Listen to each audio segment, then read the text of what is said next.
Hi, I don't think we've met. I am Eli, a small red elevator.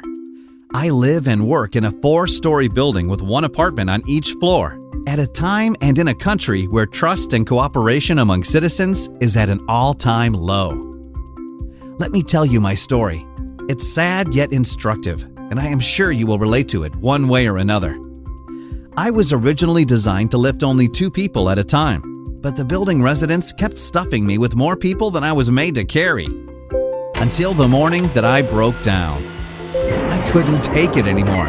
The cause of my breakdown is a specific collective action problem known as the tragedy of the commons. It occurs when several individuals exploit a shared but limited resource, in this case, me, and according to their own short-term interest, they eventually cause the depletion of the resource, even if doing so is not in everyone's long-term interest. Now let me tell you how the residents eventually managed to have me fixed. The 4 residents in my building, by the way, don't bother with their names. Just call them residents 1, 2, 3, and 4, corresponding to the floor on which each lives. Rarely talk to each other, except for the occasional good morning. So when they had to meet to discuss my case, sure enough, a conflict arose. The residents on the upper floors, residents 2, 3, and 4, all wanted me fixed and fast, but resident 1 refused to pay to get me fixed. He claimed that he did not use me, and that if the others didn't want to climb several flights of stairs with their groceries anymore, they should pay for fixing me and leave him out of it, because it was unfair to make him pay for fixing something he did not use. So the 3 other residents went ahead and fixed me without the help of resident 1, and they split the repair expenses among themselves. Of course, another possible outcome could have been that I remained broken. That is what we call a suboptimal equilibrium. It means that although the residents would prefer to have a functioning elevator, they opt to carry their groceries up the stairs rather than get me fixed. Good thing that didn't happen. Now that I was up and running again, resident 4 caught resident 1 using me to go down to the lower level garage. He and the others didn't know it, but he sometimes also went up to the roof too. Resident 1 was literally taking a free ride. Free riding occurs when one participates in the consumption of a good or service, but not in its production. The other 3 residents were upset. They immediately decided to solve the problem of resident 1 free riding by installing a lock that basically turned me to a private good, available only to those who paid for my repair. Resident 1 was not given a key. This was one way to solve the problem: prevent the free rider from using me.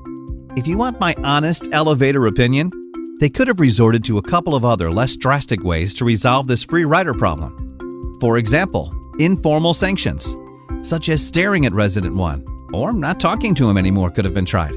Bundling is another way of resolving the free rider problem. Resident 1, just like the 3 others, was duly paying his share for the upkeep of the building's common areas.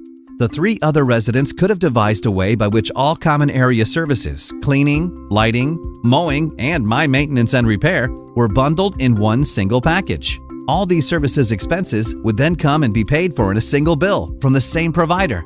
This way, resident 1 would be left with no other choice than to pay for my repair, unless of course he wanted to forego all the other services as well, which he used and really cared for. Still, keys were what the residents opted for. They drilled a hole and put in a lock to prevent resident 1 from using me. However, one day, resident 4 misplaced his key, so he suggested that a spare key be made and given to the guard for such emergencies. Little did the residents know that the guard was buddies with resident 1, who managed to use the spare key whenever he wanted, in exchange for a regular tip, provided he told no one about this arrangement. The guard was engaging in what is called rent extraction. At the same time, the guard was creating information asymmetries between him and the other residents, who did not know that he was sharing the spare key with resident 1. He had an interest in not disclosing this information because of the rents he was extracting out from resident 1. Between you and me, resident 1 would have been better off paying his share of my initial repair expenses. I bet he didn't want to lose face by going back to the other residents and admitting he was wrong. Oh well, he's brought this problem upon himself, and I am not going to feel sorry for him. One day, resident 2 saw the guard give resident 1 the spare key, and he confronted them. He threatened to have the guard fired and to report resident 1 to the others, and even to the building owner. Resident 1 was so worried and scared that he promised to pay his overdue share in fixing me if resident 2 did not tell on him. Resident 2 now had the leverage, the credibility, and the convening power to organize a small get-together where he was in a position to set the agenda. All the residents met, and a humbled Resident 1 dutifully paid his outstanding contribution to my repair. Agenda setting refers to strategically shaping discussions to attain a desired outcome. So that this situation does not repeat itself in the future, the other residents took advantage of this win to request that a contract be written in which each building resident would be legally bound to repair me if I were ever to break again. Resident 1 agreed and signed the contract, like all the others. This contract was a way for all to make a credible commitment to covering the costs of any future repairs. A credible commitment is an arrangement among individuals in which each one refrains from gainful behavior through adopting strong institutions, that is, established practice, recognized by all relevant actors that tie one's hands from breaking out of future commitments. It is a good solution to a collective action problem. Now that all is well, let me recap.